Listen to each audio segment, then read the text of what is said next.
उन्हाळ्याला सुरुवात झालेली आहे आणि आपल्या सगळ्याची एकच लगबग आहे उन्हाळा काम करायचं.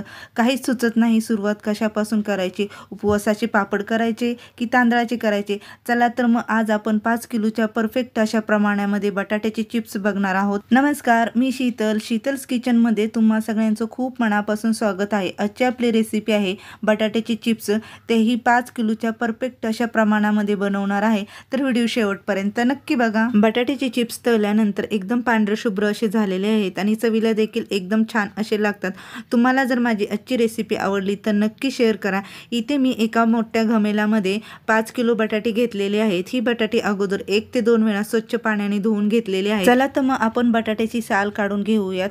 बटाटी मोठी असल्यामुळे साल देखील काढायला आपल्याला एकदम सोपं जातं आणि पटपट साली काढून देखील होतात. याच पद्धतीने आपण बटाट्याची साली काढून घेऊयात. बटाट्याची साल काढल्यानंतर बटाटा रिटर्न पाण्यामध्ये ठेवायचा, म्हणजे तो काळा पडणार नाही. याच पद्धतीने मी सगळ्या बटाट्यांची साली काढून घेते. इथे सगळ्या बटाट्यांची साली काढून घेऊन 1 ते 2 वेळा स्वच्छ पाण्याने धुवून घेतलेले आहेत, म्हणजे आपले बटाट्याचे चिप्स एकदम पांढरशुभ्र होतात. बटाटे देखील तुम्ही बघू शकतात एकदम पांढरशुभ्र असे दिसतात. याच पद्धतीने मी आता चिप्स करून घेणार आहेत. इथे मी चिप्स करायची खिसणी घेतलेली आहे आणि त्याच्यावरती चिप्स बनवत आहे. एकदम मस्त असे होतात, पटपट होतात आणि बटाटा हा आडवा धरलेला आहे, म्हणजे आपले लांब सडक असे चिप्स पडतील. याच पद्धतीने मी 1 ते 2 बटाटे खिसून दाखवते. बटाट्याची चिप्स बनवण्यासाठी बटाटी ही मोठी आणायची, म्हणजे बटाट्याची चिप्स छान अशी होतील. बटाट्याची चिप्स जर तुम्हाला गोल बनवायचे असतील तर उभे धरून खिसा, म्हणजे गोल अशी पडतील. आणि जर तुम्हाला लांबी उभी बनवायची असेल तर आडवा धरा, म्हणजे ते बटाट्याचे चिप्स एकदम लांबे असे पडतील. याच पद्धतीने मी सगळे बटाट्याचे चिप्स खिसून घेते. बटाट्याचे चिप्स एकदम छान असे झालेले आहेत. बटाटा आडवा धरल्यामुळे चिप्स देखील एकदम लांबे मस्त असे झालेले आहेत. बटाटे सगळे खिसून झाल्यानंतर 1 ते 2 वेळा स्वच्छ पाण्याने धुवून घेतलेले आहेत. बटाट्याचे चिप्स पाण्याने 1 ते 2 वेळा स्वच्छ धुवून झाल्यानंतर रिटर्न आपल्याला पाण्यामध्येच ठेवायचे आहे. इथे गॅसवरती एक मोठा टोप ठेवून त्याच्यामध्ये शेंगदाणे एवढा तुरटीचा खडा घातलेला आहे आणि टोपावरती झाकण ठेवून हे पाणी आपल्याला उकळवून घ्यायचं आहे.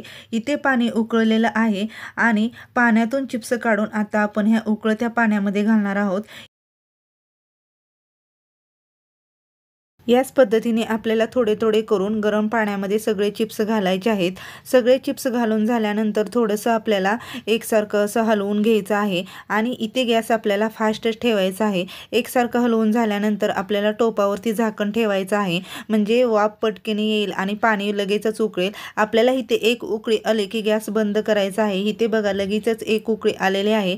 गॅस बंद करून आपल्याला हे चिप्स, चला तर मग हे चिप्स आपण पाण्यामधून काढून घेऊयात. इथे मी एक स्टीलची चाळण घेतलेली आहे आणि त्याच्यामध्ये हे चिप्स काढणार आहे, म्हणजे त्याच्यातलं जे पाणी असेल ते निघेल. इथे लाईट गेल्यामुळे थोडासा अंधार झालेला आहे.